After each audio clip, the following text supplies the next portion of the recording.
After 5 years of a trying marriage, Eleanor Vance had failed to carry a child to term. Now pregnant for the 4th time, she accidentally discovered a strange perfume on her husband's jacket and an unusual setting in his car. Slowly, she uncovered that her husband was cheating on her with a young, pregnant woman who had the full support of his family. Worse still, a hidden camera revealed that her mother-in-law was the mastermind behind it all. The climax came with her husband's accidental confession of his complicity with his mother in exchange for a male heir to carry on the family legacy. What did Eleanor Vance do? How did she manage to turn the tables? And how will this fascinating story unfold? After 3 miscarriages, the wife secretly placed a camera in a vase, and the recorded footage left her frozen in horror. 5 years of marriage, and Eleanor Vance had been on the gynecologist's examination table countless times. But this was the first time she had felt such intense hope. She was already in her 4th month, and the fetus in her womb was developing steadily. It was a miracle after 3 painful losses. James Parker, her husband, couldn't join her as usual, citing an urgent meeting, but he had called, giving her detailed instructions in a voice as warm and loving as when they first met. Eleanor smiled, telling herself that as long as the baby was safe, all her sacrifices were worth it. She drove herself back to their sprawling home in Westchester County, just outside of New York City. Considered the happy home of the young CEO and the talented interior designer, everything would have remained a picture-perfect image if she hadn't decided to go to the underground parking garage first. While James went to throw away some empty water bottles, she opened the passenger door, intending to recline the seat a bit to rest. But as she sat down, her knee bumped uncomfortably against the glove compartment. Eleanor paused. A strange feeling crept into her mind. She was nearly 5'7", and 4 months pregnant, she always had the habit of pushing the seat all the way back for maximum space. But the current distance, so tight and confined, was clearly not for her. It seemed to fit a woman of a much smaller build perfectly. In a fleeting instant, a conclusion as sharp as a knife cut through Eleanor's heart. Another woman had been sitting in this seat. A petite woman, no taller than 5'3", had been in her husband's car, right in the position that belonged only to her.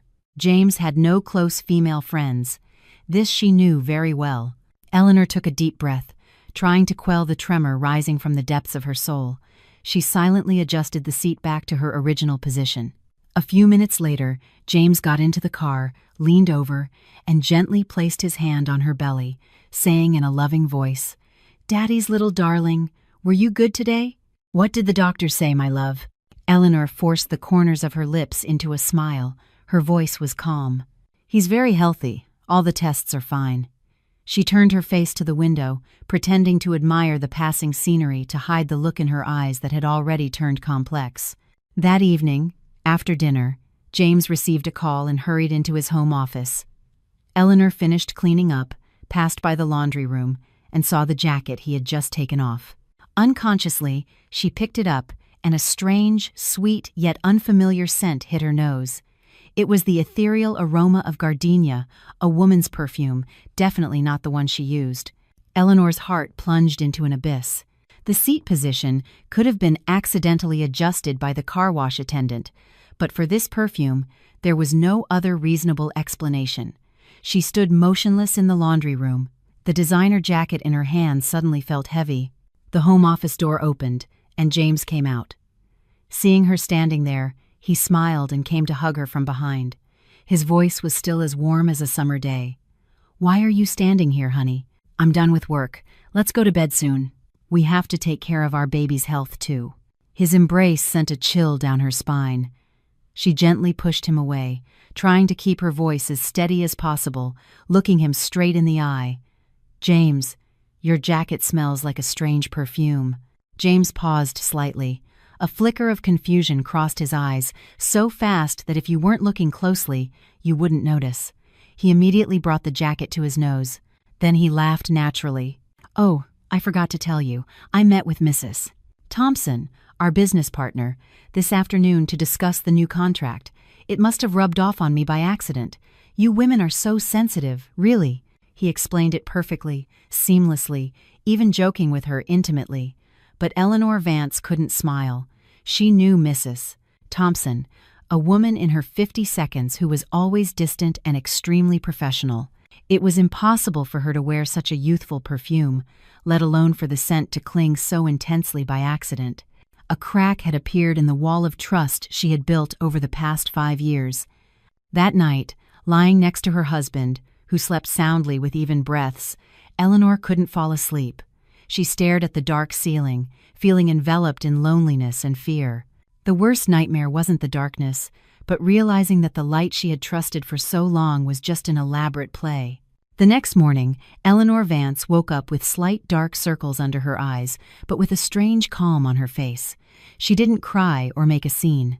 3 losses had taught her one thing: agitation and weakness solved no problems and could, in fact, harm the child she was protecting at all costs.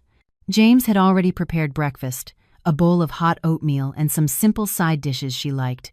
He helped her to her seat affectionately, serving her food. Every action exuded the consideration of a perfect husband. He looked at her with some concern. "What's wrong? Didn't you sleep well last night, or are you overthinking things?" The doctor said the mother's mood greatly affects the baby. The words of concern sounded like a subtle warning in Eleanor's ears, as if telling her that her suspicions were due to her oversensitivity, that it was her fault. Eleanor smiled faintly, bringing a spoonful of oatmeal to her mouth. "It's nothing, honey. Just the baby kicking a lot lately, making it hard to sleep. You eat before it gets cold." She knew that confronting him directly would only result in better prepared lies. Trust is like paper. Once crumpled, no matter how hard you try to smooth it out, it will never be the same again. She needed proof, irrefutable proof, to know what kind of man she had shared her bed with for 5 years. After breakfast, Eleanor told James she wanted to go to the mall to buy some maternity clothes and some items for the baby. James immediately wanted to go with her, but she tactfully refused. "I want to pick out some things for our little one by myself. You go to the office, I can drive, I'll be careful." Seeing his wife's determination, James didn't insist, only telling her to be careful before leaving. But Eleanor's destination was not the bustling mall, but an electronics store tucked away on a side street in Queens. She walked into a store specializing in recording equipment with a firm, clear voice. "I need the best hidden camera with a long-lasting battery that connects directly to a phone." The salesman looked at the sophisticated-looking pregnant woman before him, didn't ask many questions, and quickly handed her a tiny device the size of a pinky fingernail tip. Returning home, Eleanor went straight to the living room. She looked around, her eyes stopping on the large vase of hydrangeas placed on a wooden side table in the corner. It was her favorite flower and also a gift James gave her on every anniversary. Her hands trembled slightly, but her movements were decisive. She carefully placed the micro camera among the dense blossoms, aiming the lens to cover the entire living room, where the sofa and the front door were clearly visible. A strange feeling washed over her. A bit of guilt for invading privacy, but also the cold determination of someone seeking justice. Once everything was done, Eleanor sat on the sofa, silently looking at the hydrangea vase. The flowers were still vibrant, a soft blue, but now, in her eyes, they had become a silent witness. The hidden camera inside was like the eye of a god, about to pull back the velvet curtain of the happiness play to reveal the raw and perhaps devastating truth hidden within. She didn't know what she would face, but she was sure of one thing. She couldn't live in deceit for another day. For the next 2 days, Eleanor Vance lived in a state of high alert. She pretended to work in her home design studio, but her mind and eyes were glued to her phone screen, which displayed the live feed from the hidden camera in the hydrangea vase. The house remained quiet. James continued to leave early and return late, calling her from time to time with sweet words. Everything was so normal that Eleanor sometimes wondered if she was being overly suspicious. But on the afternoon of the 3rd day, the peaceful charade was torn apart. James came home for lunch, which was quite unusual. After eating, he sat in the living room, believing his wife was napping upstairs. James took out his phone, and his usually composed face became strangely tender and loving. He dialed a number. His voice deepened, with a tone Eleanor had never heard before. "Yes, it's me. Have you eaten yet? Remember to eat well. Don't skip meals. It's not good for our little treasure." Eleanor's heart clenched. Our little treasure. He called another child treasure too. He said a few more comforting words, promising something about a not-too-distant future before hanging up. The evidence of infidelity was as clear as day. But before that pain could settle in, an even more terrifying nightmare befell her. At that moment, the doorbell rang. His mother, Carol Parker, came in carrying an insulated food container, a radiant smile on her face. She said warmly to her son, "James, you're home? I brought some homemade chicken soup for Eleanor. I've noticed she's been looking very pale lately. She needs to eat well so my grandson will be strong and smart." James got up to greet her with a filial expression. "Why did you go to so much trouble, Mom? Worrying about her every day." Eleanor, who was upstairs, heard their voices. She took a deep breath, mentally preparing herself for the scene about to unfold. She heard Carol say, "Call your wife down to have it while it's hot." As James went upstairs, Carol was left alone in the living room. She carefully opened the container, pouring the steaming, fragrant soup into a white porcelain bowl. Thinking no one was watching, she turned, glanced around quickly, and then her next action made Eleanor Vance, who was witnessing everything through her phone screen, feel her blood run cold. Carol took a small, unmarked paper packet from her purse, skillfully tore it open, and poured all the white powder inside into the bowl of soup. She stirred it gently with the spoon until the powder dissolved completely. All her movements were extremely calm, as if this was something she had done countless times. The phone almost slipped from Eleanor's trembling hand. She had to cover her mouth with her other hand to keep from screaming in horror. The nourishing soup, the love from her mother-in-law, turned out to be a perfectly disguised poisoned potion. The 3 previous miscarriages, the gut-wrenching pain, the times she had blamed herself for not being careful, it all came rushing back with sudden clarity. It turned out it hadn't been her fault or fate, but a ruthless, premeditated conspiracy, a conspiracy from the person she had always respected and called Mom. Just then, James's footsteps were heard outside the bedroom door, followed by his voice. "Honey, Mom brought you soup. Get up and have some while it's hot." Eleanor quickly turned off the phone screen, trying to regulate her breathing. She turned to face her husband, forcing a weak smile. But downstairs, Carol's voice rang out, clear and full of love. A voice that now sounded like the call of death. "Eleanor, come down and have some hot soup. I've been simmering it for you all morning."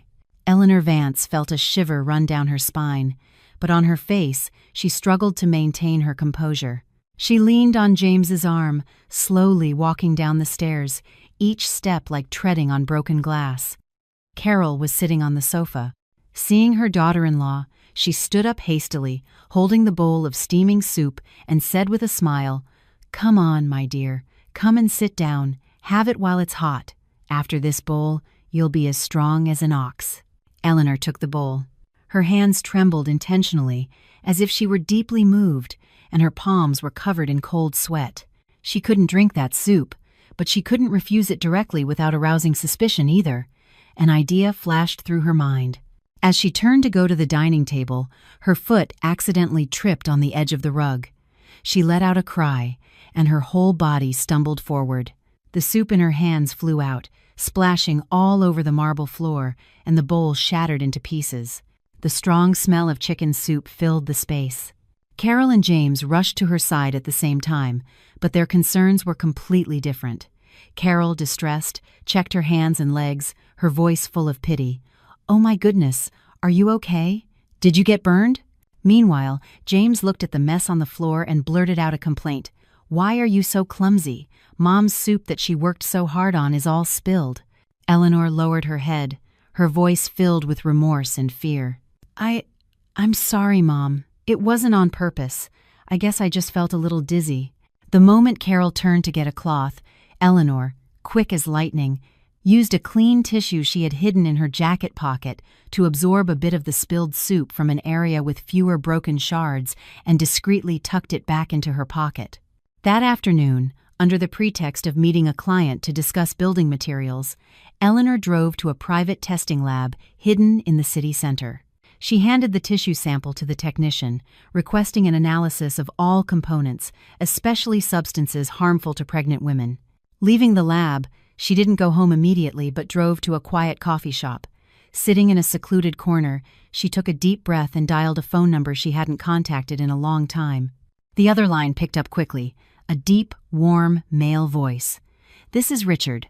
Eleanor tried to keep her voice steady. "It's Eleanor Vance, Richard. I'm sorry to bother you, but I really need some help." Richard Mendez, the talented lawyer and her mentor from college. There was a silence for a few seconds. Then he replied, his tone calm but filled with concern. "Eleanor, it's me. What's wrong? You don't sound good." His reassuring tone made her eyes well up. She spoke briefly. "I have a very serious problem with my marriage, and I need advice from a lawyer I can absolutely trust." Without hesitation, Richard replied immediately, his voice firm and full of confidence. "Okay, Eleanor, calm down. Don't say anything over the phone. Where are you? Send me the address. I'll be there right away." She hung up. Eleanor looked out the window. The afternoon sun in New York filtered through the glass, tinging the space gold, but she felt no warmth. Instead, in her heart, there was a cold, terrifying clarity. She was no longer a wife suffering from betrayal, nor a daughter-in-law in a panic. At this moment, she was a mother, a warrior, initiating the battle to protect her child's life and demand justice for herself.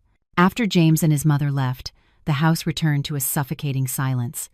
Eleanor Vance stood motionless in the middle of the living room, staring at the spot where the liquid had been wiped from the floor.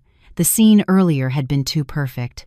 Carol's concern, James's reproach, it all fit together rhythmically, turning her into an insensitive person who didn't appreciate her mother-in-law's kindness. If it hadn't been for the camera, she probably would have believed she was the one at fault, that she was being unreasonably suspicious. Carol was truly a talented actress.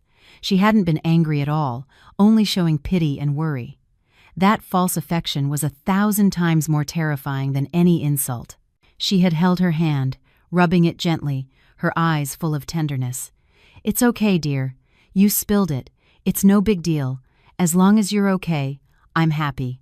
I simmered it since early this morning. I picked the best chicken. I put in so many nourishing herbs, all just so you and the baby will be healthy. If anything happened to you, how could I face this family?" Every word from her was like an invisible needle pricking every nerve in Eleanor. She constantly talked about her grandson and his health, but her actions had been to pour poisonous powder into the soup.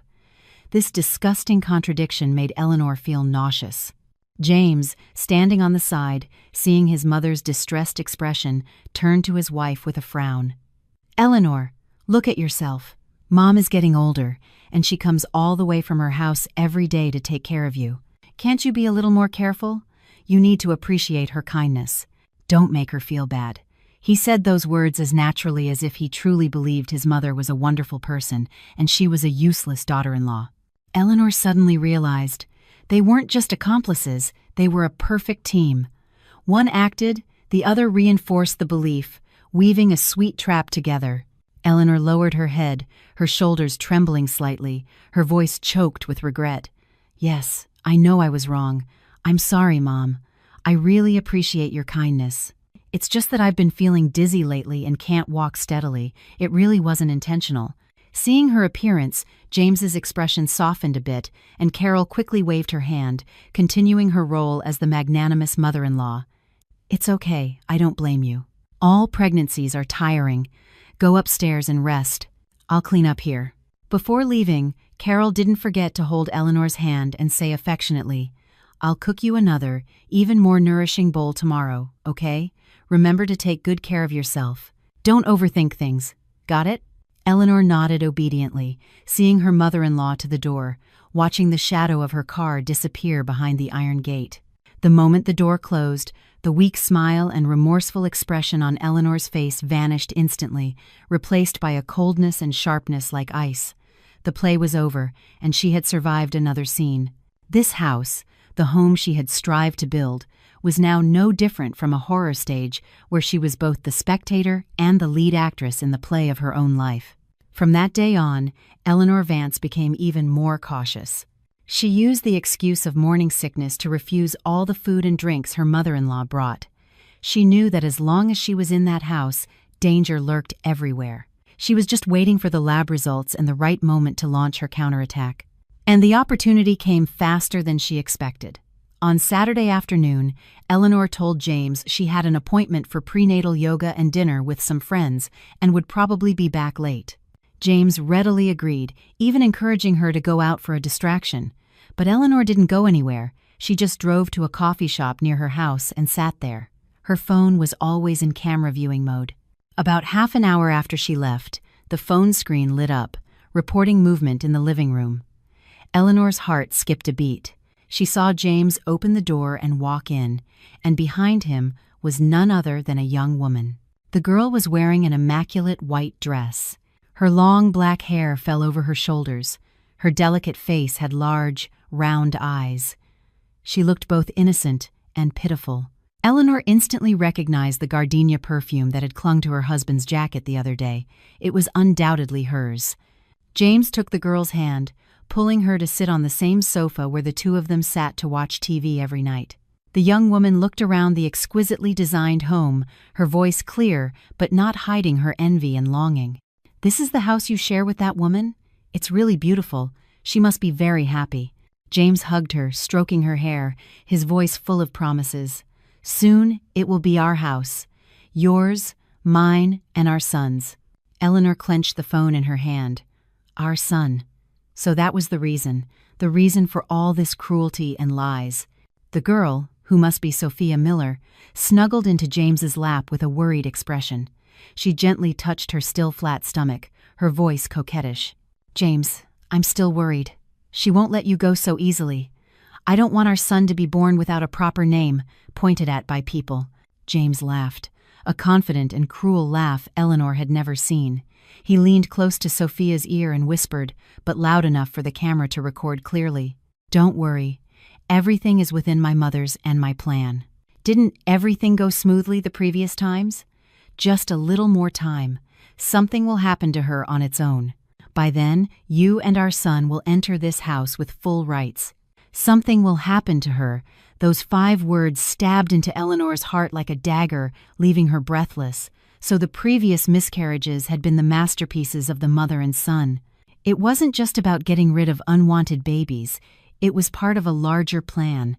A plan to get rid of her. After those whispers, James leaned in and kissed Sophia on the lips, a long, deep kiss. They kissed passionately on her sofa, in her own home. Eleanor silently turned off the screen. The extreme pain was now replaced by another emotion, a cold, burning rage. They wanted something to happen to her? Very well. She would make sure something big happened, but the one who would suffer the consequences would definitely not be her. 2 days later, Eleanor Vance received the call from the testing lab. The professional voice of the technician on the other end of the line was monotonous, emotionless, but to Eleanor it was the sound of a verdict. She drove to the center, her heart pounding in her chest.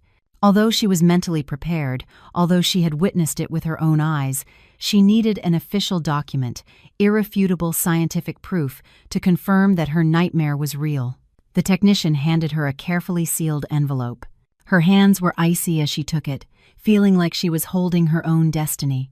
She didn't open it right there. She went back to her car, closed the door, creating a private, safe space for herself. Taking a deep breath, she tore open the envelope. Inside was a single sheet of paper filled with scientific terminology, but her eyes locked onto the conclusion at the bottom of the page. The bold, clear sentence hit her like a hammer. Qualitative analysis detected the presence of a high level of an active compound extracted from saffron, a substance with a strong ability to cause uterine contractions. If accumulated over time in pregnant women, it can lead to bleeding, fetal distress, and miscarriage. The test report slipped from her hand, landing on the empty passenger seat. Eleanor sat frozen, trembling. So it was true. It was all true. Her mother-in-law's loving soup was a slow-acting abortifacient, subtly dosed to cause a miscarriage that looked like a natural accident. Her 3 lost children, 3 little lives that never had a chance to form, had been murdered by the very grandmother they never got to meet. Pain and outrage rose like a tsunami, submerging her in despair. Tears began to fall, not the weak tears of fear, but the hot tears of extreme rage.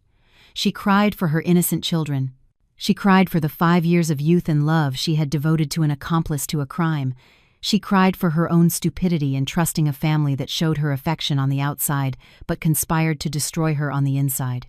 They not only wanted to steal her assets but also her right to be a mother, and even her life. After a long sob, Eleanor slowly calmed down. She bent down and picked up the report, folding it carefully and putting it in her purse. This fragile piece of paper was no longer just a piece of evidence. It was her weapon.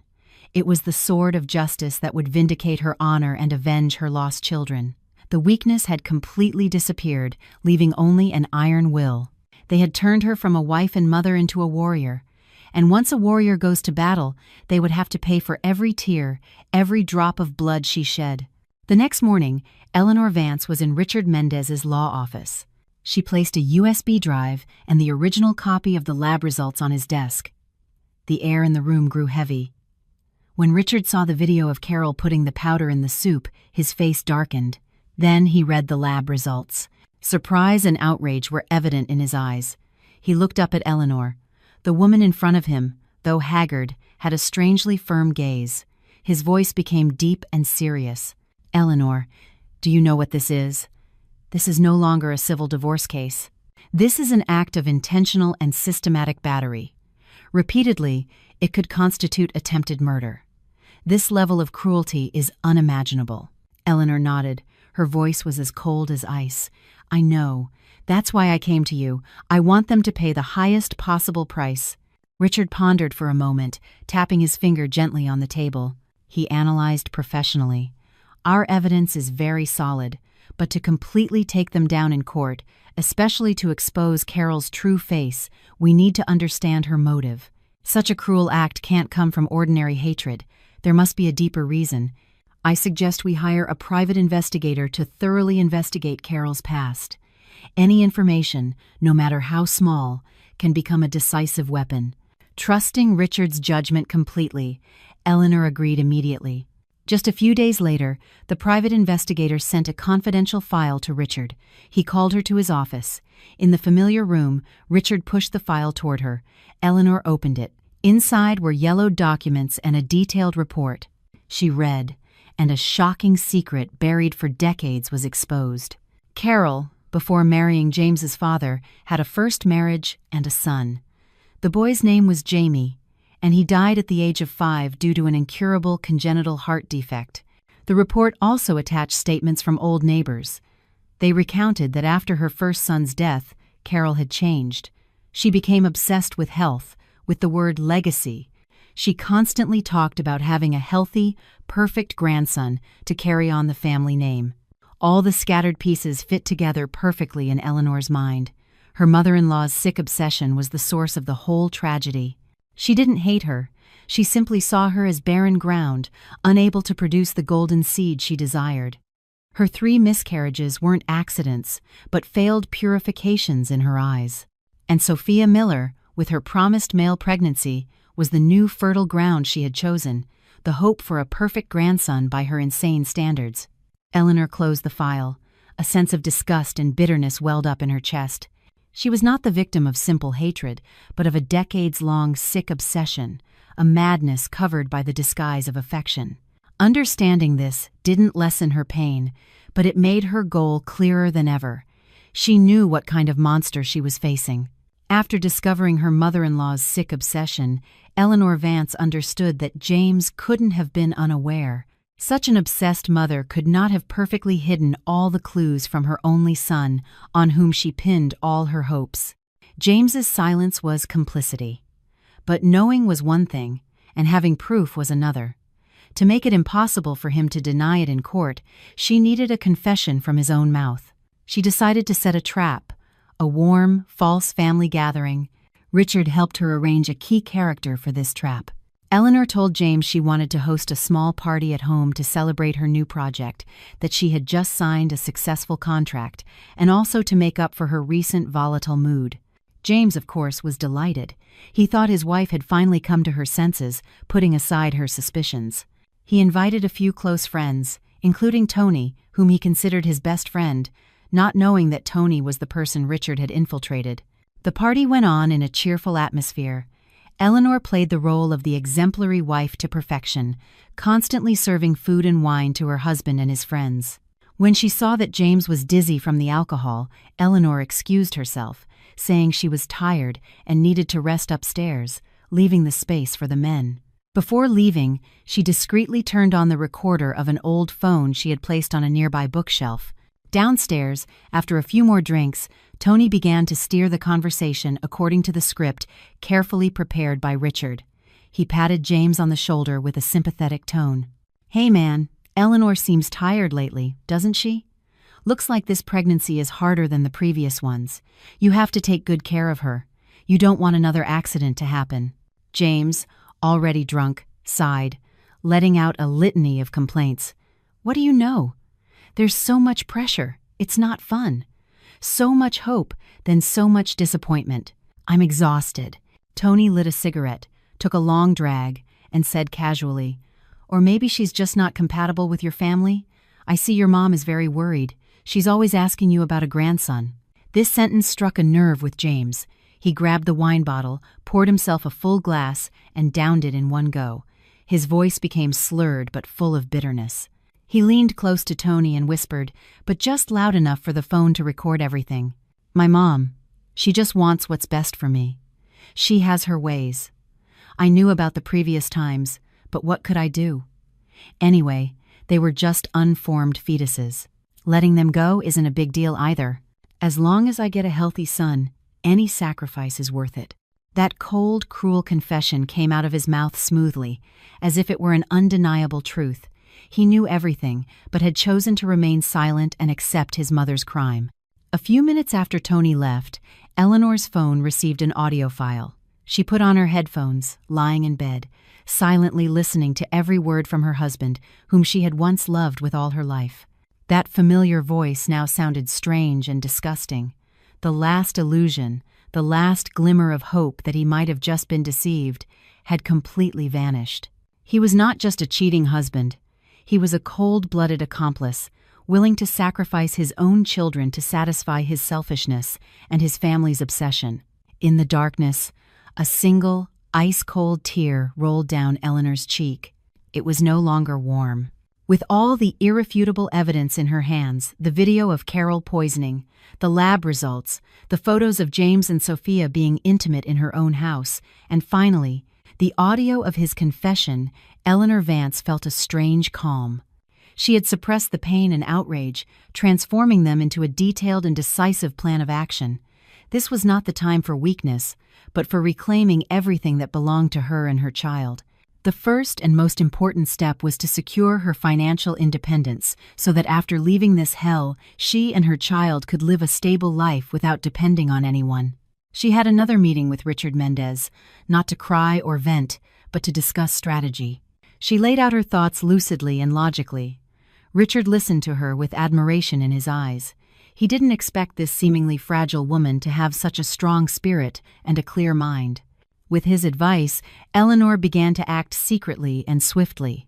She started requesting statements for all joint bank accounts, collecting receipts and documents to prove which assets had been purchased with her premarital funds. Most importantly, she decided to regain control of her interior design firm, Aura Interior Design, which she had founded herself. Years ago, after getting married and being persuaded by James to retire to focus on the family, she had trusted him and transferred most of the company's stock and operational control to him. It was the biggest mistake of her career. Now was the time to correct it. Based on a clause in the transfer agreement that Richard had pointed out, Eleanor had the first right to buy back the stock if the transferee engaged in acts that damaged the company's reputation and interests. James's infidelity and dark conspiracies, once exposed, would undoubtedly be a fatal blow to the prestige of the Aura Interior Design brand. Eleanor used her savings and private investments to quietly carry out the legal procedures for buying back the stock. Everything was done confidentially through Richard and intermediaries, without James's knowledge.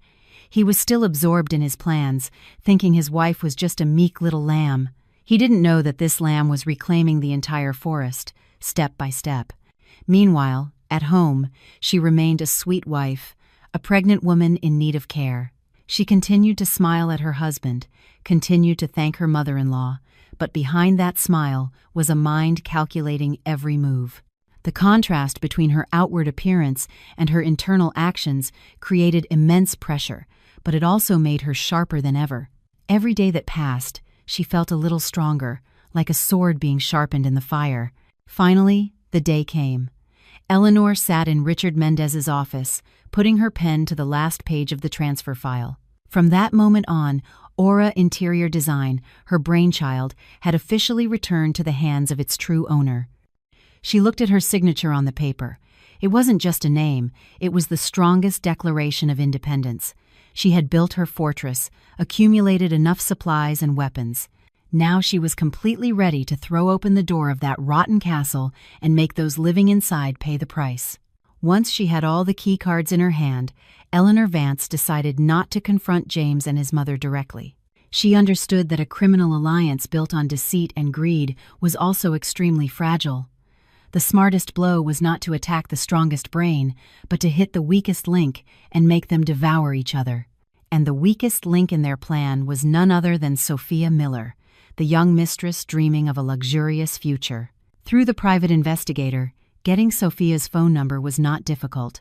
Eleanor sent her a short but powerful text message. "Hello, Sophia.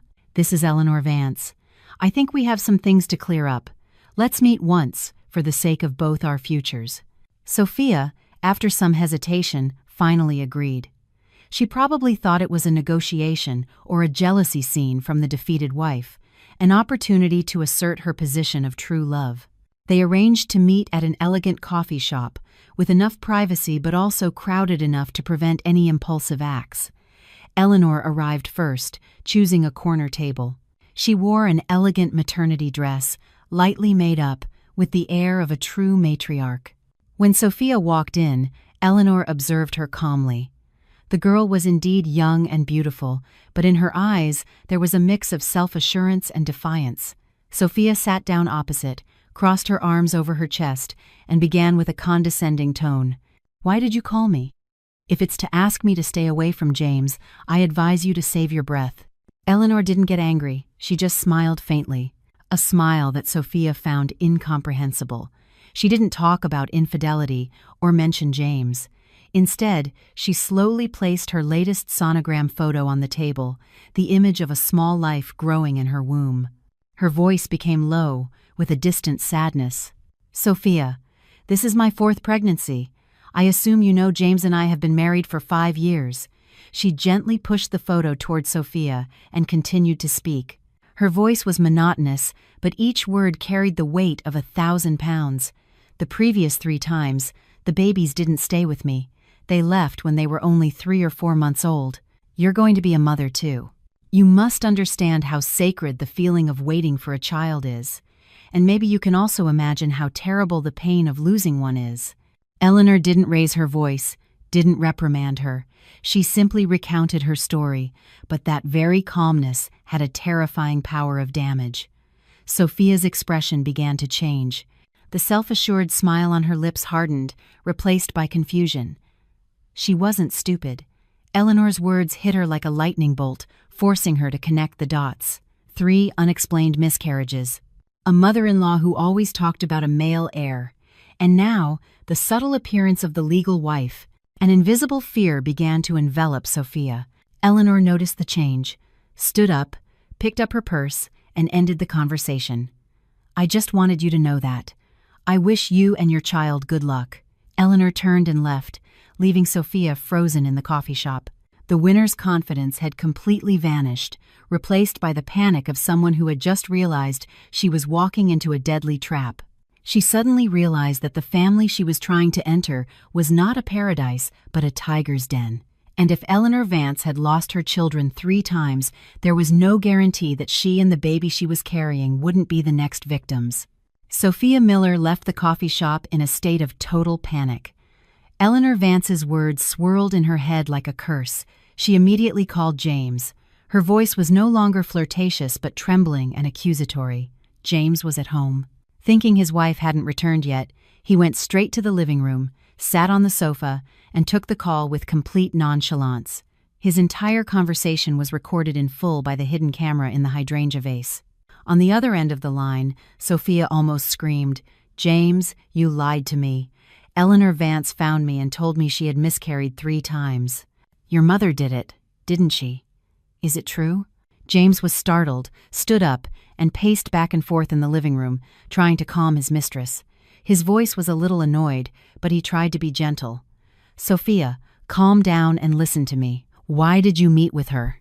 She just wants to upset us and drive a wedge between us, can't you see?" But Sophia had already lost her reason. She cried uncontrollably over the phone. Drive a wedge? She sounded so miserable. She only talked about her lost children. "I'm so scared, James. Your mother is insane. If she can treat her official daughter-in-law like that, how will she treat me and our son? I don't want my son to be in danger." Fear overcame everything, making Sophia reveal her innermost thoughts. To comfort his panicked mistress, James blurted out words he would later regret. He lowered his voice as if telling a secret. "Listen to me, you silly girl. My mother did that only because she wanted us to have a healthy son for the family legacy. She couldn't carry a child. That's her fault. That will never happen to you because you carry the hope of this whole family. You and she are completely different, you understand?" Eleanor Vance, sitting in her car just around the corner, watched and listened to the entire conversation in silence. James's confession was even clearer and more damning than the audio from his drunken stupor. He not only knew but fully agreed and considered it reasonable. He had clearly classified her and her children as expendable, while Sophia and her fetus were the hope that must be protected. Her heart no longer ached. It had completely frozen over. On the screen, James was still coddling his mistress with sweet promises of a wedding and a bright future. He promised her a new condo, a trip, and that his mother would not bother her. Finally, after a long while, Sophia stopped crying and hung up. James sighed in relief, a look of fatigue and a hint of annoyance on his face. He didn't know that the entire scene and his confession had been recorded by the wife he despised without missing a single detail. Eleanor calmly saved the video. The net she had cast had finally caught the biggest fish. Eleanor Vance chose a Saturday evening when both James and Carol were at home to stage her final scene. She cooked a lavish dinner herself. The atmosphere in the house was deceptively warm and peaceful. James seemed very pleased. He thought his wife had finally resigned herself, letting go of her suspicions after he had comforted her. Carol was no less satisfied. Seeing her daughter-in-law so obedient, she was convinced her plan was on track. They didn't know that this lavish dinner was the last meal of the condemned before heading to the gallows. After dinner was over, Eleanor invited her husband and mother-in-law to have tea in the living room. She sat down calmly, her face expressionless, and said softly, "Mom, James, I've been watching some very interesting movies lately. I think you guys will like to see them too." James frowned, a little confused, while Carol smiled indulgently. "What kind of movie does my daughter-in-law like so much?" Eleanor didn't answer. She silently connected her phone to the large TV screen in the living room. The screen lit up, and the first scene that appeared was their familiar living room. It was the video of James hugging and kissing Sophia Miller right on the sofa where they were sitting. The smile on Carol's lips froze, and James turned pale, paralyzed. He stammered, "Eleanor, this." But Eleanor didn't give him a chance to explain. She calmly switched to the second video. This time, the protagonist was Carol. The scene of her secretly pouring the white powder into Eleanor's bowl was displayed clearly, without any dead angles. The clinking sound of the porcelain spoon stirring the soup echoed in the terrifying silence of the room. The teacup in Carol's hand fell and shattered. Tea splashed everywhere. She trembled, pointing at the screen, her mouth open, unable to say a word. James looked at his mother, then at Eleanor, his eyes filled with extreme panic. But the nightmare wasn't over. Eleanor played the audio of James's drunken confession, followed by the video of him pacing in the living room, talking on the phone with Sophia, admitting all of his mother's crimes and promising a future without his wife. When all the videos and audios were over, the TV screen turned to a deep black, reflecting the pale, panicked faces of James and his mother. A heavy silence, like a rock, settled over the room. Any denial, any excuse, was now useless in the face of the irrefutable evidence. They had been exposed. All the masks of kindness and affection had been torn off, leaving only the rawness of malice and selfishness. Eleanor Vance remained seated, her cold gaze sweeping over the two trembling people in front of her. She stood up slowly, walked to the coffee table, and placed a folder on it. Her voice sounded without fluctuation, without emotion, but firmer and more authoritative than any insult. "The divorce papers are already signed by me. The assets will be divided by law. I have already regained control of my company. This house is in my name. It's my premarital property." She paused, looking directly into James's eyes, then said with emphasis on each word. Her voice contained all the contempt and hatred suppressed for a long time. "Now, I'm asking both of you to leave my house." The terrifying silence in the living room was broken by James's roar. After the initial shock, his panic quickly turned into the fury of a cornered animal. He couldn't believe his always obedient and gentle wife had set such a sophisticated and cruel trap.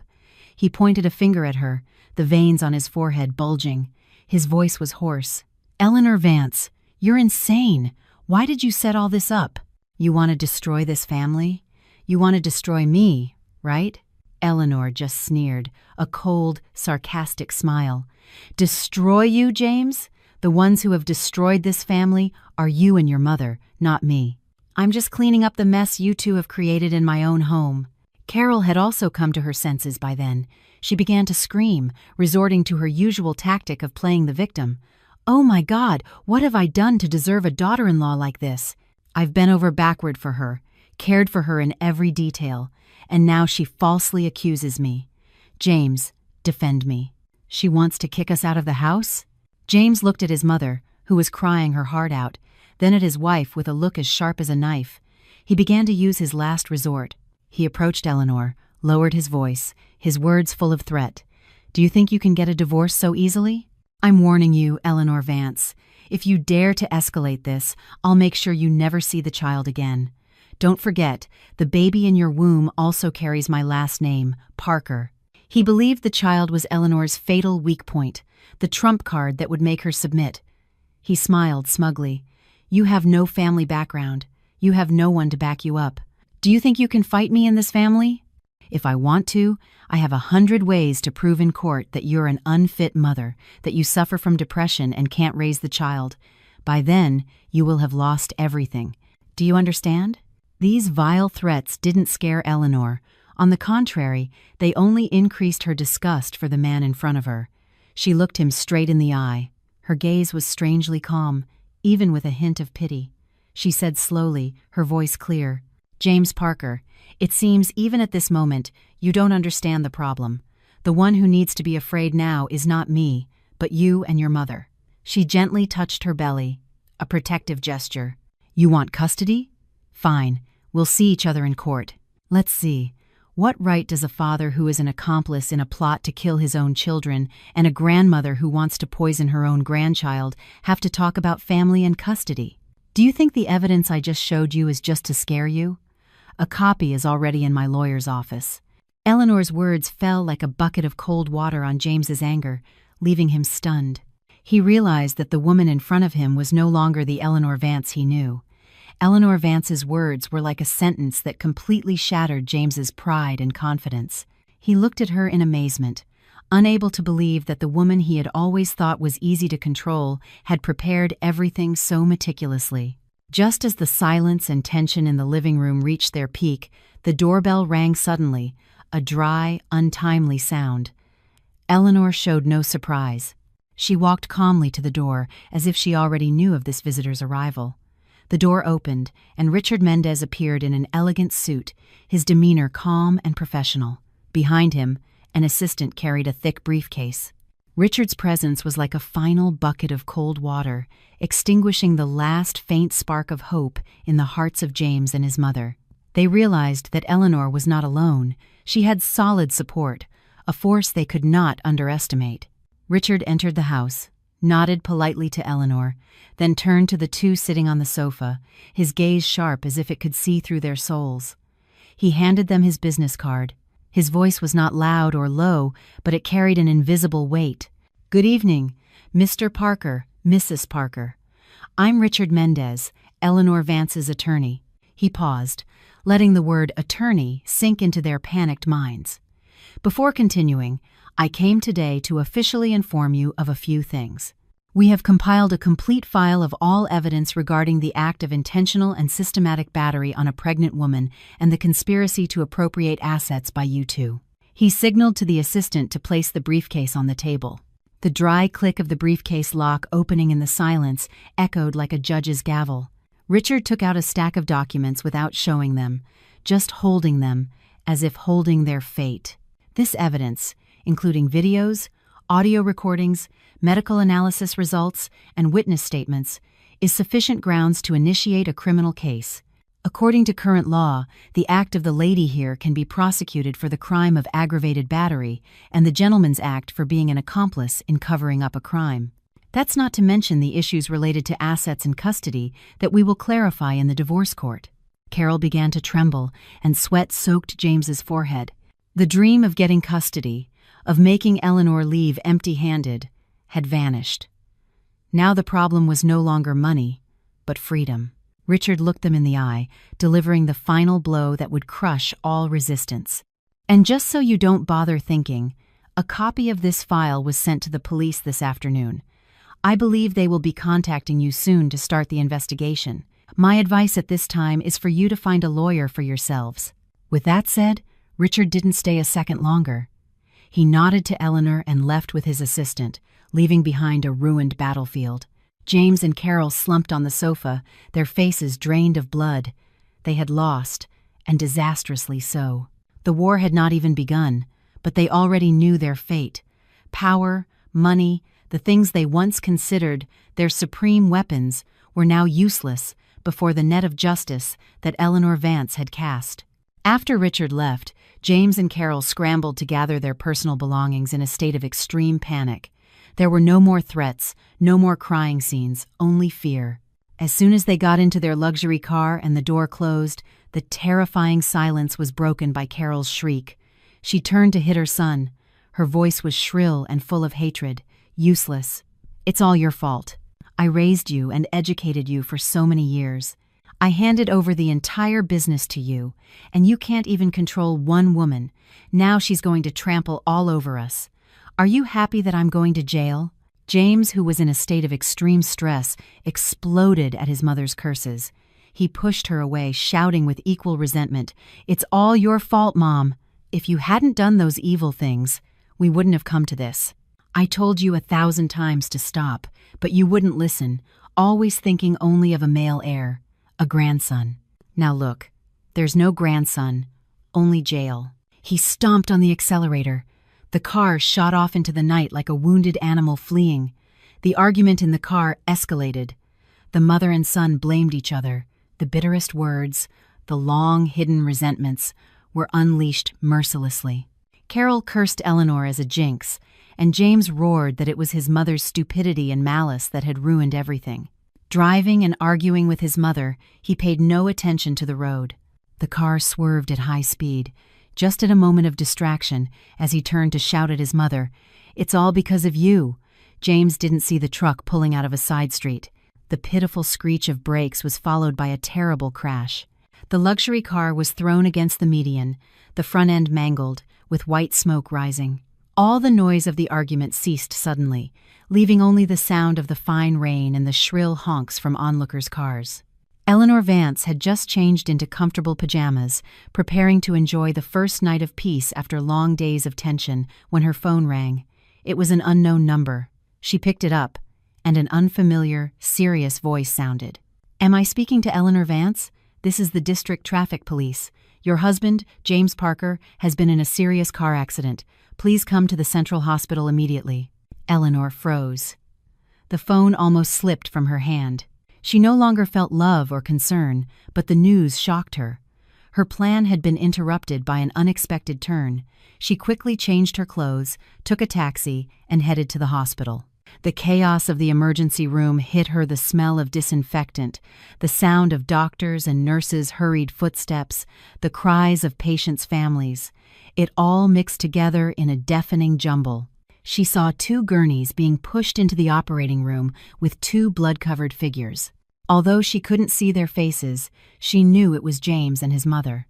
Her plan of legal, direct revenge had just taken a different turn, a turn full of chaos and uncertainty. The atmosphere in the Central Hospital's emergency room was chaotic and suffocating. Eleanor Vance sat on the cold row of waiting chairs. Her belly, now noticeable under her coat, made her stand out in the crowd. She had just contacted Richard Mendez to briefly inform him of the situation, and he said he would come immediately. Eleanor felt nothing in particular, no sadness, no joy, just an empty weariness. The play she had directed had an unexpected ending, an ending written by the actors themselves with their own stupidity and rage. Just then, a stylish figure burst into the ER. Her beautiful face was now soaked with tears. It was Sophia Miller.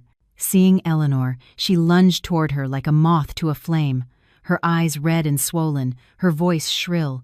"Eleanor Vance, it was you. It's all your fault. If you hadn't pushed them so hard, James and his mother wouldn't be like this. You're a wicked witch." The familiar scene of blaming the third party. But Eleanor was in no mood to argue. She simply looked up at Sophia. Her gaze was cold and distant. She said calmly, her voice without fluctuation, "Sophia, this is a hospital, not a marketplace. If you want to know who's right and who's wrong, wait for the police investigation. Right now, the only person with the legal authority to deal with the hospital is me, James Parker's legal wife. Please sit on the side and be quiet." Eleanor's calm and rightful authority left Sophia speechless. She could scream, she could curse, but in the eyes of the law, she was nothing. Just then, the operating room door opened. An elderly doctor came out, his face grave. He took off his mask, looked around, and asked, "Who is the family of James Parker?" Eleanor stood up immediately. "I am, doctor. I'm his wife." The doctor looked at Eleanor's belly, a flicker of sympathy in his eyes. He said grimly, "The patient's condition is very serious. We've done everything we can to save his life, but one of his legs is too crushed, with no possibility of recovery. To save his life and prevent infection and gangrene, we propose to proceed with an immediate amputation of the leg. You are his wife. We need your signature of consent." Both Eleanor and Sophia were stunned. Amputate a leg. That meant James Parker, the man who had always been so vain about his perfect appearance, would become an amputee. Sophia was paralyzed. Her face was paler than a ghost's. Her dream of a handsome, elegant CEO had been shattered. The love she had always proclaimed was now being put to a cruel test. Did she love the man or just his perfect appearance and wealth? In that silence, Eleanor took the pen from the nurse. She didn't hesitate. She signed her name on the surgery consent form decisively and firmly. She did this not out of love or forgiveness. She did it out of human conscience, because she did not want to become the kind of person they were, the kind of person who could ruthlessly take away others' lives. She wanted her child to know that her mother was a person of principle, even in the worst circumstances. She looked up at Sophia, who had collapsed, with cold pity in her heart. Fate sometimes has ways of punishing that are more ironic and bitter than any legal sentence. After Eleanor Vance signed, James was pushed back into the operating room. The red light above the door lit up, signaling that a life was about to change forever. Eleanor and Sophia sat at opposite ends of the waiting room, a heavy, tense silence between them. Richard had already arrived, standing next to Eleanor like a silent protector. His presence made her feel somewhat calmer. Sophia was completely broken, huddled together, sobbing wordlessly from time to time. The rosy future she had imagined had crumbled right before her eyes. She would have to tie herself to a disabled man for life, to a family on the brink of ruin, and face the law. Despair and madness began to invade her immature mind. Suddenly, Sophia burst out laughing, a hysterical, out-of-place laugh in the quiet hospital corridor. She lifted her disheveled head and stared at Eleanor, her eyes full of mockery and venom. "A son. Huh. A son. All you people ever wanted was a son. How ridiculous. So ridiculous." Eleanor and Richard frowned at her, not understanding what she was saying. Sophia stood up shakily and approached Eleanor. Her voice was sharp, screeching, and full of resentment. "You think you've won? Do you know something? This family, this man that you and I fought over, they were willing to do anything cruel, all for a male heir to carry on the name. But it's funny, so funny, you know? She laughed again, tears streaming down her cheeks. Then she suddenly leaned toward Eleanor. Her voice was a whisper, but audible enough for Richard, who was standing beside her, to hear. There is no son. That sonogram is fake. I paid for it. I deceived him and his mother. I deceived all of you. I just wanted a security ticket to get into that house. This confession exploded like a bomb in the hospital corridor. Eleanor was stunned. Richard couldn't hide his surprise. All the motivation, all the crimes, all the sacrifice and pain of Eleanor turned out to be built on the lie of a scheming girl. Just at that moment, the door of the nearby recovery room opened. A nurse pushed James's gurney to transfer him to the ICU. He had woken up from the surgery. Although he was very weak, he was conscious and had heard Sophia's entire hysterical confession. James's eyes flew wide open. He stared at his mistress. He had just lost a leg. His mother was in a coma, not knowing if she would live or die. His career and freedom were about to vanish, and now he learned that the whole family's hope for which he had sacrificed everything was just a sham. A maddening hatred flashed in James's empty eyes, a hatred even greater than his physical pain. Sophia saw that look. She backed away in fear, realizing she had destroyed her last escape route. Eleanor Vance stood there, witnessing everything in silence. A con artist and a traitor, who were once allies in a cruel conspiracy, had now become mortal enemies. The wheel of karma had turned on its own, crushing them without her having to lift another finger. The divorce trial of Eleanor Vance and James Parker was held in a closed court at Richard Mendez's request to protect his client from media scrutiny, but the atmosphere inside the courtroom was still solemn and heavy. Eleanor, now 7 months pregnant, sat upright on the plaintiff's side. Beside her was Richard, his face calm and professional. On the opposite side, James sat in a wheelchair, one pant leg empty, his face haggard and filled with desperate bitterness. He had lost everything, his health, his career, and his last faith in humanity. Richard didn't need to say much. He methodically and coldly presented each piece of evidence to the court one by one. The video of Carol's poisoning act, the analysis report of the poisonous substance, the video of James being intimate with his mistress and promising a future without his wife. Finally, the irrefutable audio and video of his confession. With each piece of evidence presented, the air in the courtroom became more suffocating. James's lawyer could hardly present any convincing defense, only able to circle around reasons like provocation and loss of control. James sat there, silent as a statue. He no longer had the strength to argue or shout. In the past few days, he had tasted all the bitterness of life. His mother was still in a coma in the hospital. His mistress had blatantly deceived him. His career had collapsed, and his friends had abandoned him. Now he was here, facing the wife he had despised and conspired to harm, realizing how disastrously he had lost. He had lost, not because Eleanor was smarter, but because he and his mother had acted against conscience and morality. After reviewing all the evidence, the judge, a middle-aged woman with a stern look, looked at James with barely concealed disappointment. She finally struck the gavel, her voice clear as she declared the final verdict. Eleanor Vance was granted the divorce. Custody of the child, once born, belonged entirely to the mother. As for the assets, the house and the entire Aura Interior Design Company were determined to be Eleanor's sole property. James Parker had no right to interfere. The rest of the marital assets were divided according to law, but James would have to use his share to compensate Eleanor for emotional and health damages. The sentence was fair and just. As the trial ended, Eleanor and Richard walked out of the courthouse. The sun shone brightly on her, warm and pleasant.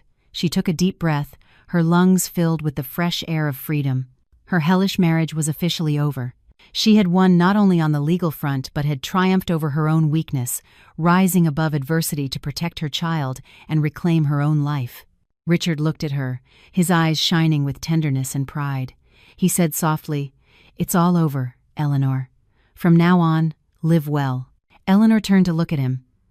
For the first time in a long time, she smiled genuinely, a smile of relief and serenity. The chains were broken. Although the road ahead might have many challenges as a single mother, she knew she was strong enough to face them all. 2 months after the trial, Eleanor Vance went into labor and was taken to the maternity ward of a luxury hospital that Richard had previously arranged. The contractions were long and intense, but Eleanor gritted her teeth and endured. This physical pain was nothing compared to the emotional pain she had been through. In her mind, there was only one thought. She had to be strong. She had to be safe to welcome her beloved daughter. A mother's strength helped her overcome everything. After many hours of struggle, a tender but clear baby's cry was finally heard, breaking the tension in the delivery room. "Congratulations! It's a very beautiful and healthy baby girl." The nurse smiled, bringing the baby wrapped in a soft blanket for Eleanor to see. The moment she saw her daughter's tiny, rosy face, all of Eleanor's pain disappeared. Her tears welled up, but this time they were tears of happiness and fulfillment. She had done it. She had protected her child until the very end. She reached out a trembling hand to touch her daughter's cheek. This little being was the most precious gift heaven had given her, the motivation to live and fight. Eleanor named her daughter Clara, a name that carried all her faith and gratitude. No matter how humans calculated and conspired with malice, in the end, God's will would put everything in its place. The arrival of her daughter was fate's best arrangement. The following days in the hospital, Richard Mendez was always by her side, taking care of the two of them attentively. He was not her husband or her lover, but he did everything a father and a husband should do. He handled all the paperwork, prepared nutritious meals, and sometimes just sat quietly watching little Clara sleep. His presence gave Eleanor a strange sense of peace and security. He was like a solid lighthouse that appeared just as her ship was faltering in the stormy sea. She was very grateful to him, but for the time being, she just kept that feeling in her heart. Her heart had too many scars. It needed time to heal before she could think about a new relationship. She wanted to devote all her love and attention to her little daughter. With her daughter in her arms, Eleanor felt absolute peace. She realized her real victory was not the moment James and his mother paid the price, but this very instant, the moment she could hold her daughter, watch her sleep, feel the sacred bond of motherhood. Her happiness no longer depended on anyone else. It was here, in her arms, simple, pure, and priceless. One beautiful sunny afternoon, Eleanor sat by the hospital room window, watching her daughter sleep in the bassinet. Richard was sitting in the armchair opposite, a law book in his hand, but his eyes never left the mother and daughter. The atmosphere was quiet and warm. The storm had truly passed, leaving a blue sky and a new life growing strongly. Her new life, their new life, had officially begun. Time passed quietly after Eleanor Vance left the hospital. She devoted herself entirely to taking care of little Clara. Her world had shrunk, revolving only around her daughter's cries, laughter, and the sweet smell of milk. She had almost forgotten the existence of those people and those old affairs. Until one day, Richard visited and brought with him the latest information about them. He sat in the living room, watching Eleanor skillfully prepare milk for her daughter with an unconfessable tenderness in his eyes.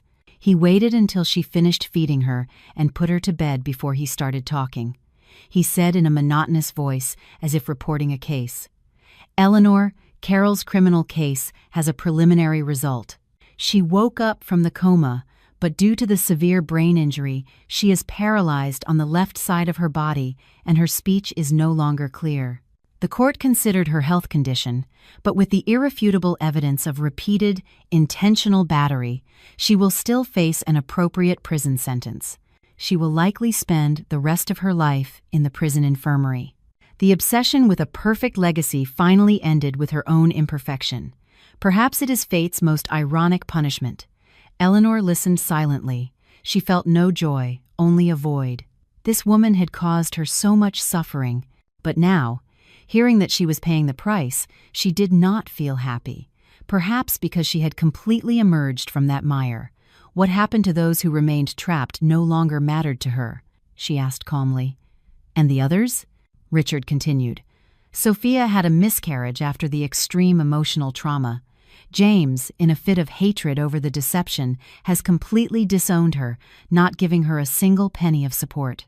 It seems she had to go back to her hometown, facing the scorn of her family and neighbors. Her future life will be very difficult. A young woman who gambled her entire future on a game of lies and ultimately lost everything. Eleanor just sighed softly. That was the path Sophia had chosen. And James Parker. Richard paused for a moment, looking at Eleanor. He sold all his remaining stock in the family company to pay for the hospital bills and your compensation. He now lives alone in a small apartment, with almost no contact with anyone. The physical disability, the collapse of his career, and the betrayal of both his mother and his mistress have turned him into a shadow of his former self. A CEO who once controlled everything, now he is just a lonely, disabled man, consumed by regret and bitterness. After hearing everything, Eleanor was silent for a long time. She did not comment on their fate. Life has its own laws of cause and effect. He who sows the wind reaps the whirlwind, it is a fair rule. She turned to look at her daughter, sleeping peacefully in the crib. Her little lips moved slightly. Her eyes turned soft and warm. The past was truly over. The day of the wicked's downfall had come, but for her, it was just a normal day in her new life, a life of peace and her daughter's laughter. A year later, Eleanor Vance's life had turned a new, radiant, and vibrant page. The interior design firm, Aura Interior Design, under her direct leadership, had prospered tremendously. Eleanor, with her innate talent and insight, had taken the company to a new level with innovative, large-scale projects. The image of a beautiful, talented, strong, and independent female CEO often appeared in business magazines, becoming a source of inspiration for many women. She was no longer anyone's shadow. She was the sun of her own life. Her greatest joy after a stressful day at work was coming home to little Clara. The girl was now over a year old, babbling her first words and taking her first steps. Her daughter's clear laughter and hugs were the medicine that healed all the wounds in Eleanor's heart. She devoted all her free time to her daughter, reading to her, playing with her, exploring the world together. Seeing her daughter grow day by day, healthy and happy, Eleanor knew that all her past decisions had been correct. Richard Mendez, from his role as a lawyer, had gradually become an indispensable friend in the mother and daughter's life. He didn't come over often, so as not to disturb them, but he always appeared just when they needed him. Sometimes, on weekends, he would drop by with a new toy for Clara or some delicious food he knew Eleanor liked. Little Clara adored him, always calling him Uncle Richard and clinging to him whenever he came. The relationship between Eleanor and Richard developed naturally and warmly. There were no romantic, high-flown words between them, only understanding and sincere concern. He understood what she had been through, so he always maintained an appropriate distance, giving her enough space but also close enough for her to feel protected. Eleanor also sensed his affection but didn't rush things. Her heart still needed more time to be truly ready for a new beginning. She wanted to devote all her love and mind to her little daughter. One weekend evening, Richard stayed for dinner with the two of them. After dinner, he sat on the floor, patiently teaching little Clara how to stack wooden blocks. Eleanor sat on the sofa with a book in her hand, but her eyes never left that warm picture. The soft yellow light in the living room illuminated the man playing tenderly with her daughter, creating a moving scene of peace. She suddenly realized that it had been a long time since her heart had felt such a gentle vibration. She didn't know what the future would hold, but she knew she was no longer afraid. She had found inner peace. She had found happiness in the simplest things. Seeing Richard's radiant smile and Clara's soft laughter, Eleanor smiled involuntarily. The door to her heart, which had been covered in ice, seemed to be slowly opening to welcome the first warm rays of sunshine. The relationship between Eleanor Vance and Richard Mendez continued in a quiet way, like a small stream meandering through the rocks. It wasn't noisy, but it was very steady. He remained a friend, a loving uncle to Clara, a strong shoulder she could rely on. But Eleanor knew there was something more between them, an invisible bond that was becoming clearer and clearer. She felt it in his warm eyes when he looked at the mother and daughter, in his small but subtle acts of affection, in the infinite patience he devoted to her. She didn't avoid it, but she wasn't ready to put a name on it either. One beautiful weekend, Richard proposed taking the mother and daughter on a picnic to a nature preserve on the outskirts of the city. He had prepared everything, from the picnic blanket, a basket of lavish food, to Clara's favorite toys. Under the shade of the trees on the green lawn, the three of them spent a truly happy afternoon. Richard patiently taught Clara to identify different types of flowers and played chase with her. Clara's clear laughter and his deep laugh mingled, creating the happiest melody Eleanor had ever heard. Eleanor sat on the blanket, watching them silently. At that moment, she thought that this was probably the picture of the complete family she had always longed for. A loving husband, an adorable daughter, a quiet afternoon without storms. When Clara got tired and fell asleep in her mother's arms, the space between the two adults fell silent. Richard sat beside her, his eyes looking into the distance, at the shimmering lake, and he suddenly spoke, his voice deep and sincere. "Eleanor, there's something I've wanted to tell you for a long time. Actually, since our college days, you've always caught my eye. That smart, talented, and always enthusiastic architecture student left a deep impression on me." Eleanor was frozen, her heart skipped a beat. She never imagined that the mentor she respected so much had feelings for her. For so long, she was so confused she didn't know what to say. Richard turned to look at her, his eyes full of deep tenderness. "I know this may not be the right time, and I don't want to be a replacement for anyone in your past. I just want you to know that my feelings for you are sincere. I've waited for many years, and I'm willing to wait longer until you're truly ready. I just hope you can give me a chance to be your partner, to protect you, and to bring happiness to you and your daughter." Richard's sincere, belated declaration of love deeply moved Eleanor. Tears rolled down her cheeks. She wasn't crying out of sadness, but because she felt cherished and loved in a pure way. She shook her head gently, her voice slightly choked. Thank you, Richard. I really appreciate your feelings, but I'm sorry, my heart still needs more time." Richard smiled kindly, raised his hand, and gently wiped the tear from her cheek. "It's okay. I understand. I'll wait." His promise wasn't loud or insistent, but it made Eleanor feel absolute peace and trust. A few weeks after the declaration of love in the park, Eleanor Vance was still trying to sort out the confusing feelings in her heart. She knew Richard was a good man, a wonderful father figure to Clara, and perhaps an ideal husband, but the wounds of the past were still there. They were like a ghost that sometimes returned, preventing her from fully opening her heart. Just as she was lost in her thoughts, she received a call from a strange but strangely familiar number. It was James Parker's number. She had blocked him long ago, but he had used another number to contact her. After a moment's hesitation, Eleanor decided to answer. On the other end of the line was a hoarse, tired voice, without the slightest trace of the man's former arrogance. "Eleanor, it's me." Eleanor remained silent, not responding. James continued, his voice sounding like a plea. "I know I have no right to ask you for anything. I just want to ask you for one thing. Please, let me see the child once, just once from a distance. I swear I won't disturb you two." His plea made Eleanor feel complex. One part of her wanted to refuse outright. She didn't want her daughter to have any connection with such a terrible father. But another part felt a vague pity. After all, he was still Clara's biological father. That was an unchangeable truth. She didn't want Clara, when she grew up, to reproach her for being too cruel, depriving her of the right to know her father. That evening, she told Richard about the situation. He listened attentively, without showing any jealousy or discomfort. He just held her hand, his voice full of respect. "This is a matter between you and Clara, Eleanor. Whatever your decision is, I will support you. If you agree, I will accompany you at a safe distance to make sure you and the child have no problems. You don't have to face this alone." His understanding and unconditional support greatly comforted Eleanor. After a long night of reflection, Eleanor decided to give James a chance. She did this not for him, but for herself and her daughter. She wanted to face the past one last time so she could completely let it go without any attachment.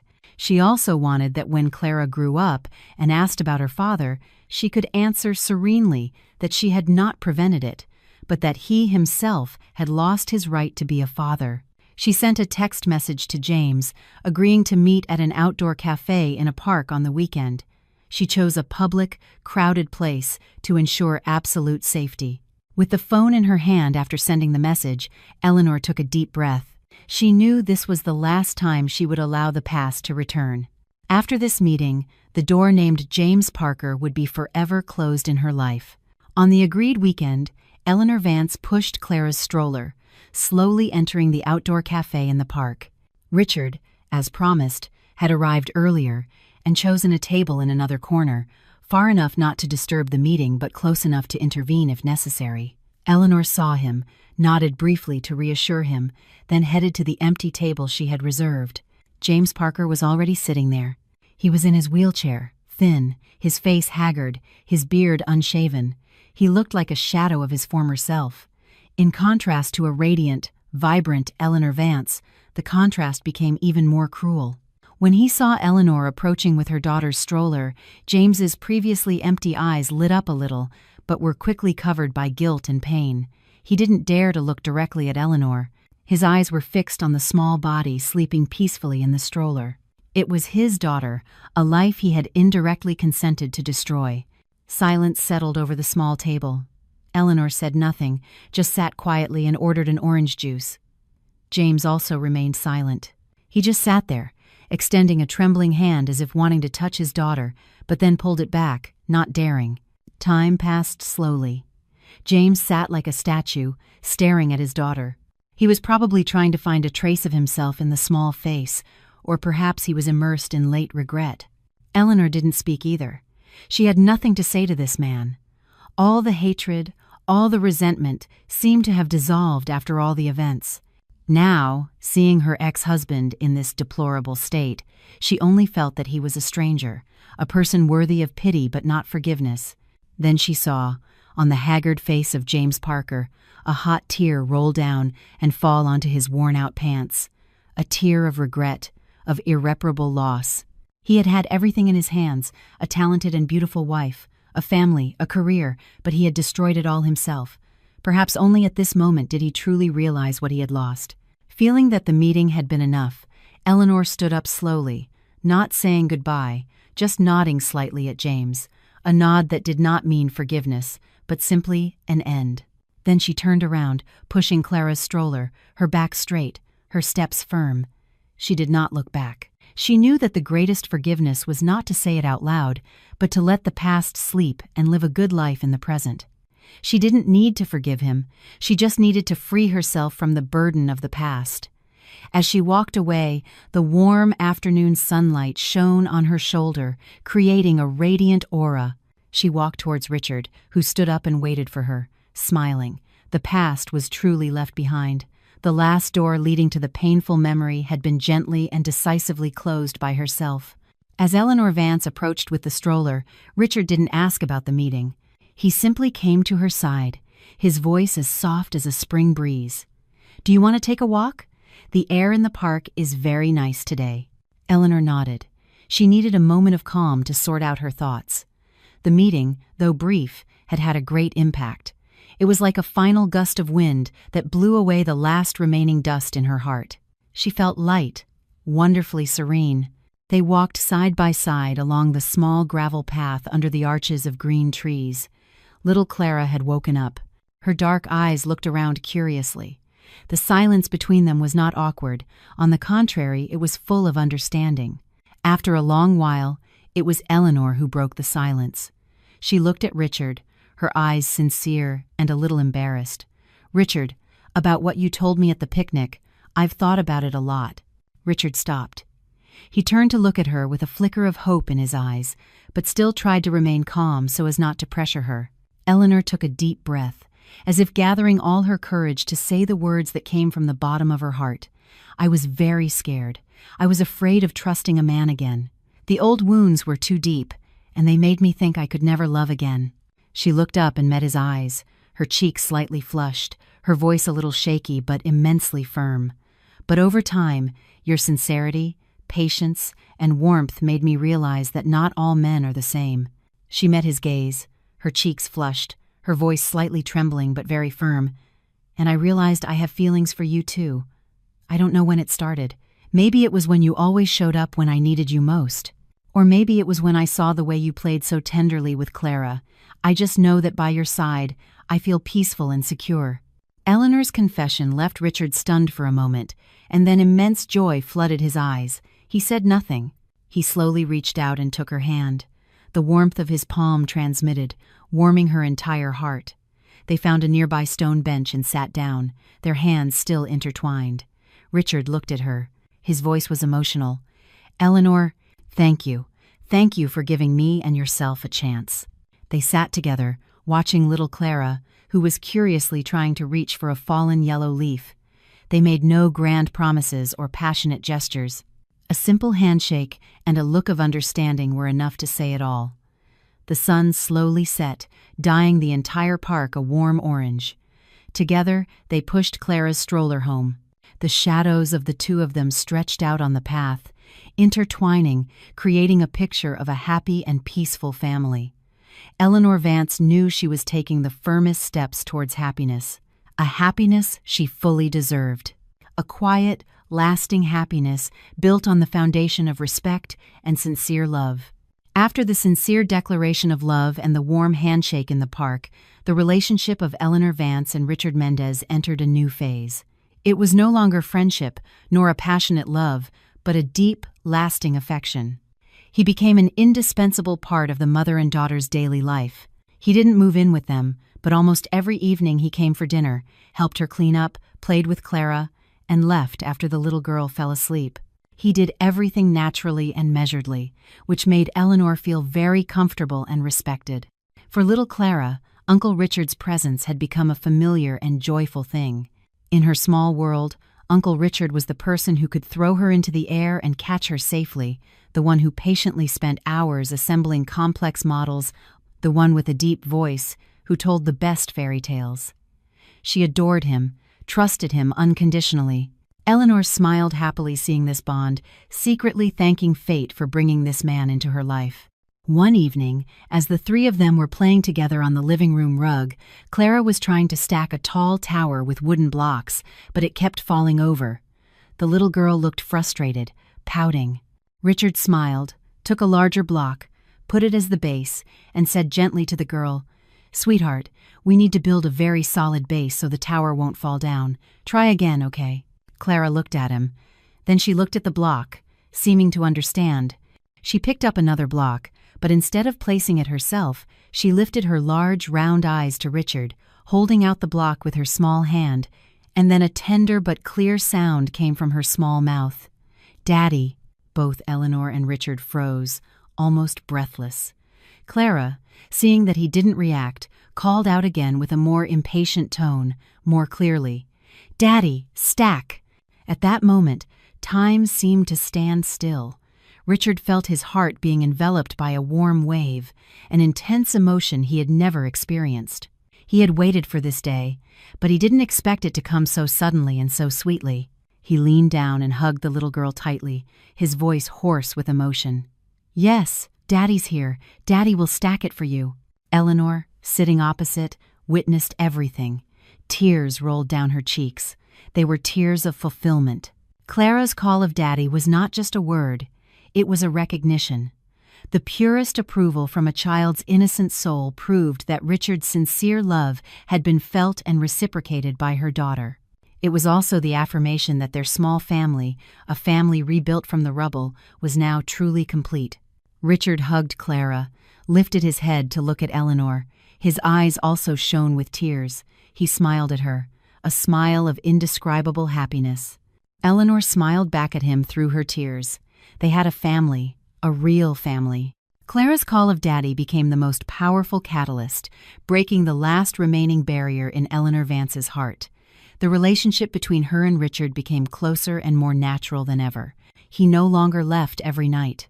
He had become the man of the family, sharing with her all the joys and sorrows, caring for and raising Clara together.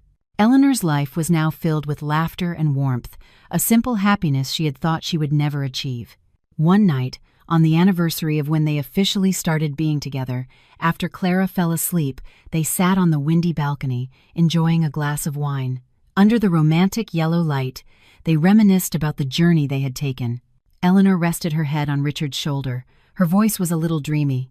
Sometimes I still can't believe how things have changed. I remember perfectly the desperate feeling of that day when I discovered the strange perfume on James's jacket. If it hadn't been for that coincidence, maybe Clara and I wouldn't be so peaceful now. Richard was silent for a moment, put down his wine glass, hugged her tighter, looked into her eyes, his voice deep and with a hint of hesitation. Eleanor, actually, your discovery of the truth wasn't entirely a coincidence. Eleanor was surprised, lifted her head to look at him. What do you mean? Richard took a deep breath, as if preparing to reveal a long-held secret. He didn't want to deceive her, not even about a small thing. He told her that since their college days, he had always secretly followed her. He had buried that feeling because he knew she already had someone in her heart. After graduation, they lost contact, but he still received news about her through some mutual friends. Once, at a social reception for lawyers and entrepreneurs, he happened to see James with a very beautiful young girl, and their gestures were unusually intimate. His gut told him something bad was happening. He was very worried about Eleanor. He wondered what he should do. He couldn't tell her directly without proof. It would be too abrupt and might put her in a difficult situation. But if he did nothing, he was afraid she would get hurt. Richard looked at her, his eyes full of sincerity. So, I did something that was maybe a little nosy. I used a fake email to send you a very short, anonymous message with just one line. Pay attention to your mother-in-law's soups. Eleanor was completely stunned. She remembered that she had indeed received a strange email around that time. At that time, she thought it was junk mail, or that someone had sent it by mistake and deleted it without much thought. But that vague warning had planted a seed of doubt in her heart, making her more sensitive to the unusual signs later on, from the seat position to the perfume smell. It turned out that her protector had not appeared when she sought him out, but had been there long before, silently and anonymously. She looked at the man beside her, her heart flooded with an indescribable emotion. It was astonishment, gratitude, and above all, a deep love. He was not the prince who appeared at the end of the story to rescue the princess, but the knight who had secretly guarded her castle even before the storm came. Eleanor said nothing, just wrapped her arms around his neck, hiding her face in his strong chest, and tears fell again. Thank you, Richard. Thank you for everything. After the night, Richard confessed the secret of the anonymous email. The love Eleanor Vance felt for him became deeper and more complete. She realized that her destiny seemed to have been sealed a long time ago. He was her benefactor, her protector, sent by heaven into her life. Her life continued in days of simple happiness. He was a perfect partner, a wonderful father. He took her and Clara to the park. He read stories to her daughter every night.